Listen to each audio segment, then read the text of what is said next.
It's a strange thing, isn't it, how certain pieces of knowledge just arrive. They don't necessarily knock, they don't send an email. They just surface when you're looking for them, or perhaps when you're not. It feels like a tuning fork being struck, a resonance that aligns with something deep inside you. This isn't mere coincidence. This is the universe whispering, guiding certain spiritual transmissions to those who are ready to receive them. We're about to step into those whispers, to listen to truths that have been deliberately buried for millennia.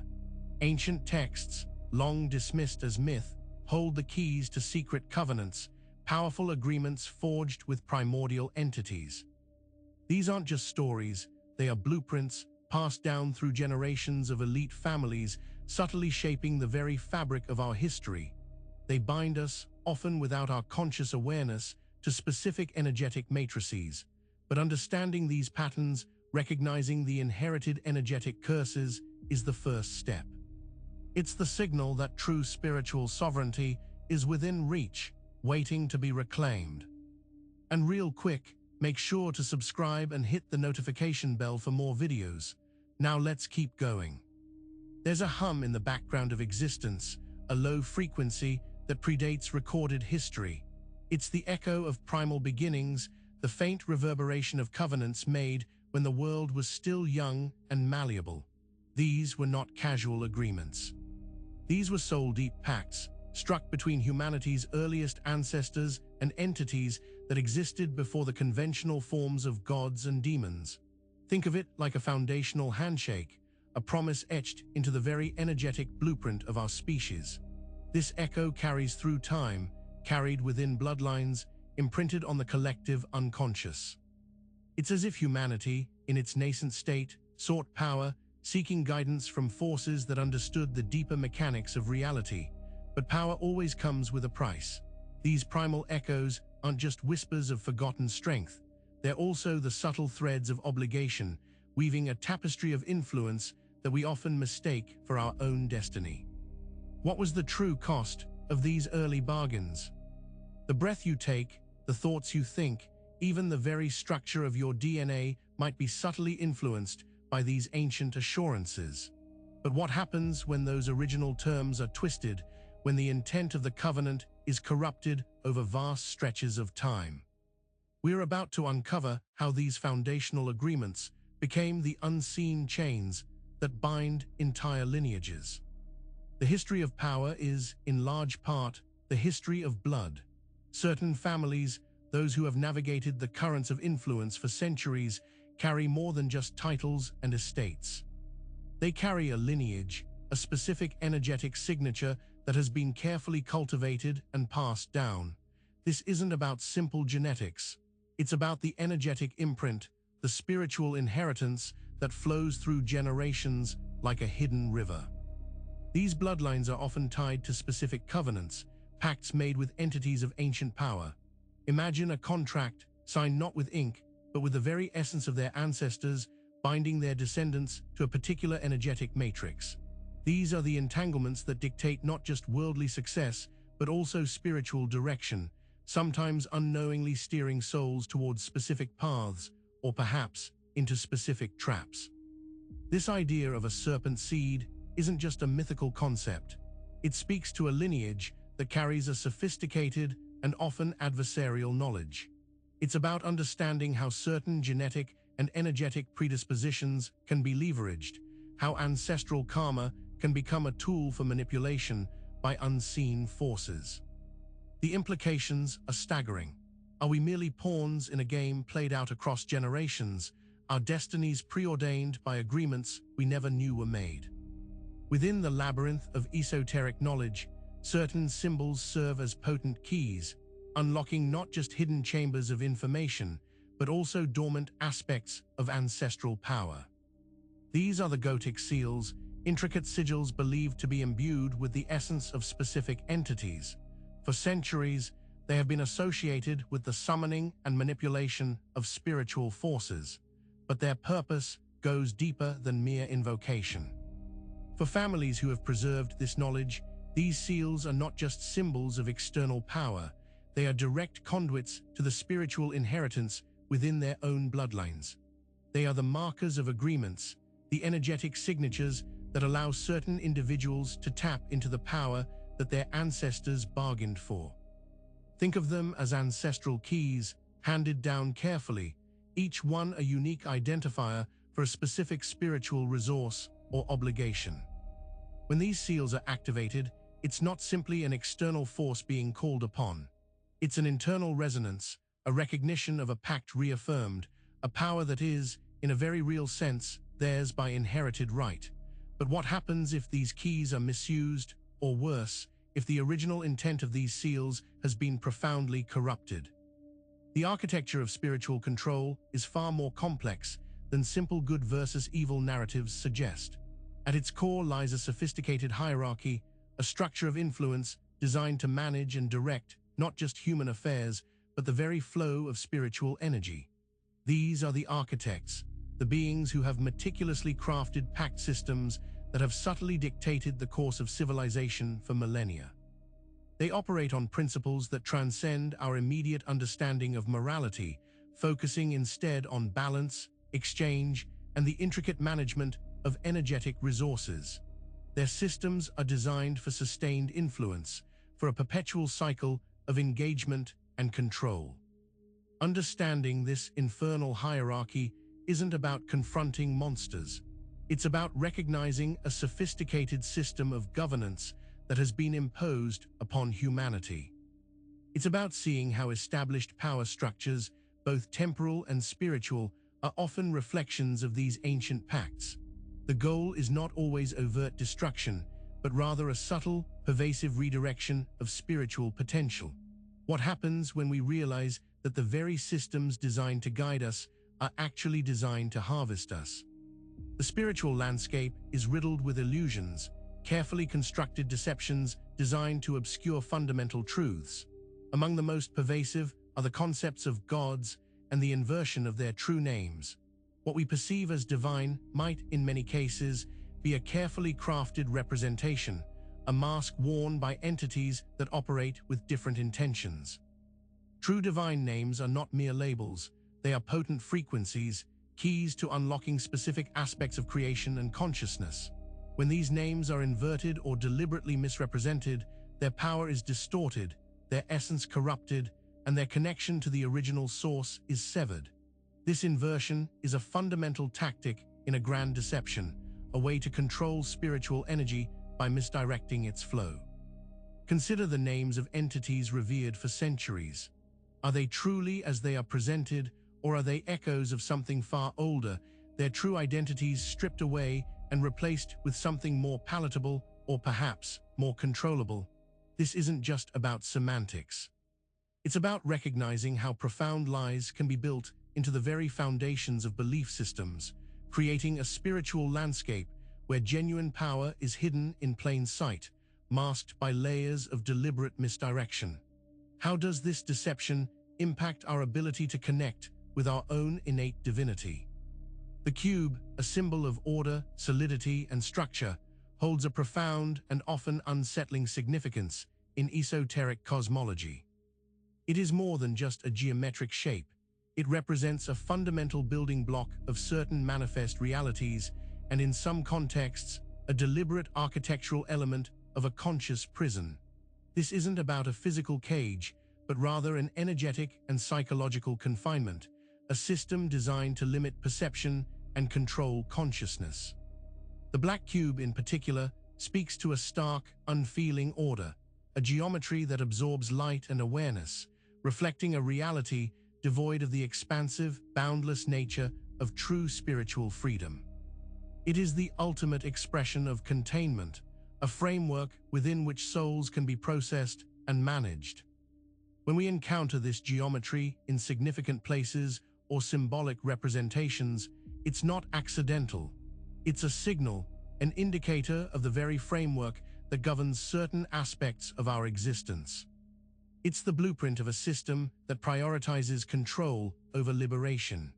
Is this black cube a natural phenomenon, or is it a deliberately constructed limitation, an artificial construct designed to keep us bound? There is a primal fear that stalks the edges of human consciousness, a primal dread that has been surgically removed from our collective memory. This fear, deeply connected to the influence of Saturn, is not a natural byproduct of existence. It is, in fact, a carefully erased construct, a necessary component of the larger system of control.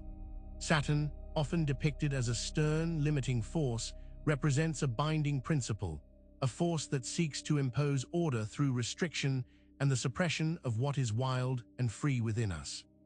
The fear associated with it was likely designed to keep us compliant, to tether us to the earthly plane and distract us from our true spiritual nature. Its erasure is a key step in a much larger plan to keep souls bound and disconnected from their inherent power. What was the nature of this erased fear? Why was it so crucial to remove it from our awareness? It suggests that confronting this primal dread, this Saturnian shadow, is not a path to despair, but a pathway to liberation, a forgotten key to understanding our bondage. Beyond the physical realm, unseen energetic grids form the very scaffolding of our perceived reality. These are not mere metaphors, they are intricate matrices of power designed to channel, direct, and ultimately contain spiritual energy. The hexagon, a recurring geometric form in nature and esoteric symbolism, plays a pivotal role in this architecture. It's a stable, efficient shape, capable of tessellation, making it ideal for creating expansive, interconnected networks. These hexagonal matrices are the unseen puppeteers, influencing everything from our emotions to our belief systems, creating a controlled environment for the soul. They are not spontaneously occurring, they are deliberately constructed. Understanding the hexagonal matrix reveals the deeper mechanics of control, showing how our energetic fields are subtly managed and directed. It's about recognizing that the perceived limitations we experience often stem from these carefully woven energetic nets. What happens when we begin to see the threads of these matrices in our own lives and in the world around us? The journey of the soul is often depicted as a progression, a process of growth and evolution. However, there exists a darker interpretation, a view of the afterlife as a sophisticated harvesting operation.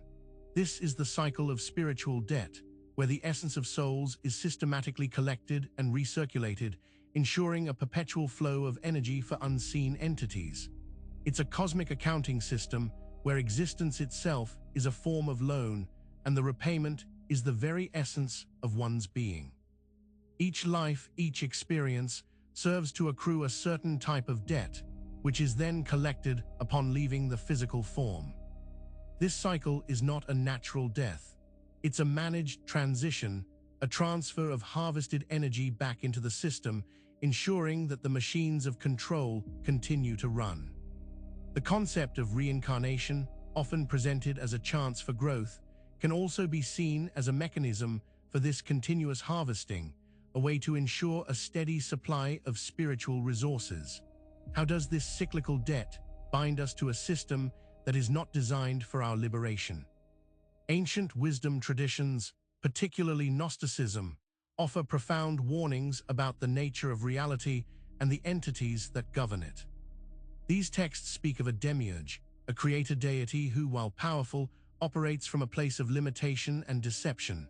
The demiurge, in this context, is not the ultimate source of all being, but rather an architect of a flawed, material cosmos, a prison designed to keep souls ignorant of their true origin and inherent divinity. The concept of reincarnation, as presented in this framework, is not a path to enlightenment, but a deliberate trap, a mechanism for perpetual confinement within this demiurgic illusion. These Gnostic warnings are crucial because they expose a fundamental aspect of spiritual warfare, the manipulation of the afterlife. The light at the end of the tunnel, the benevolent guides often spoken of, can be part of this sophisticated trap, designed to ensure souls return to the cycle of ignorance and debt. What if the very salvation we anticipate is part of the confinement?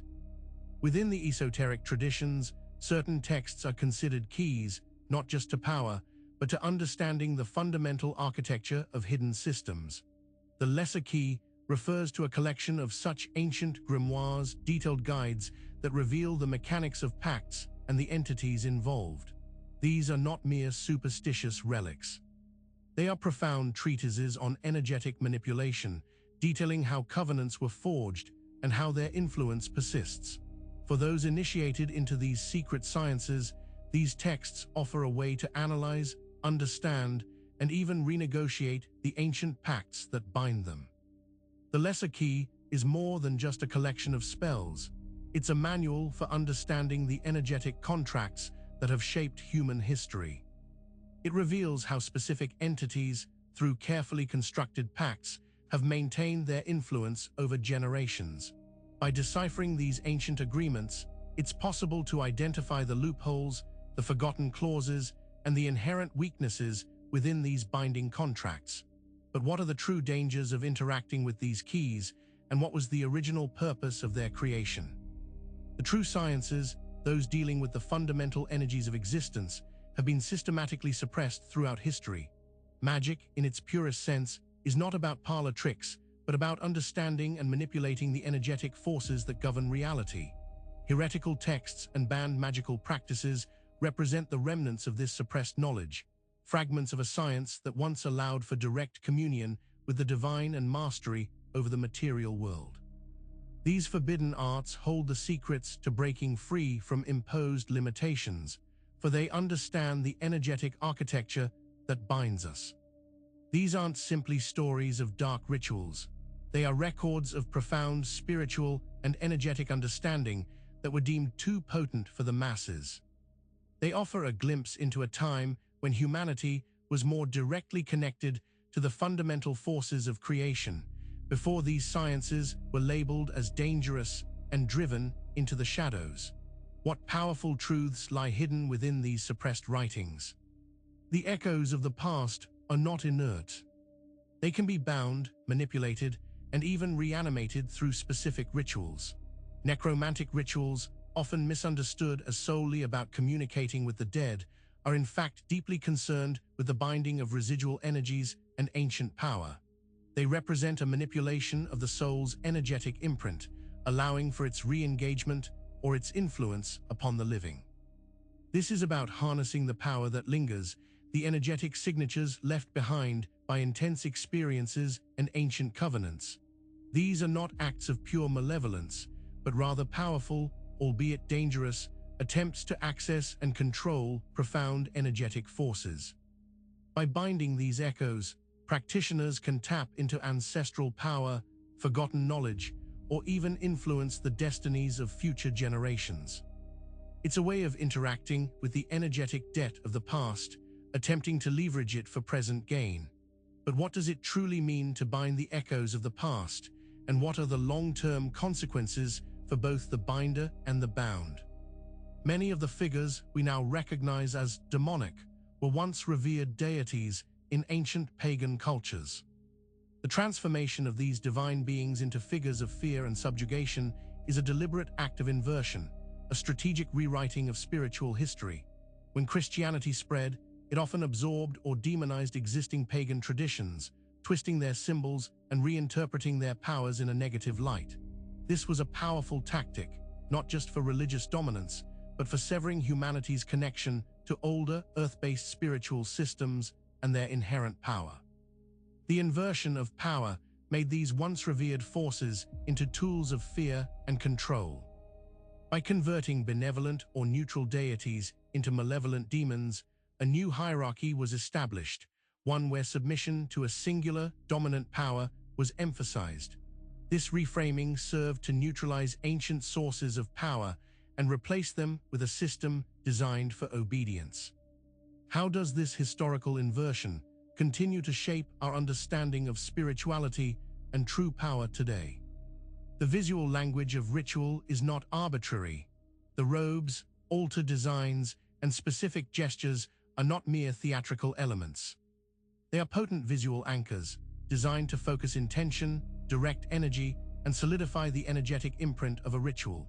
The black robe, for instance, symbolizes not just mourning or solemnity, but a deliberate absorption of external light and energy, creating a contained space for a specific operation.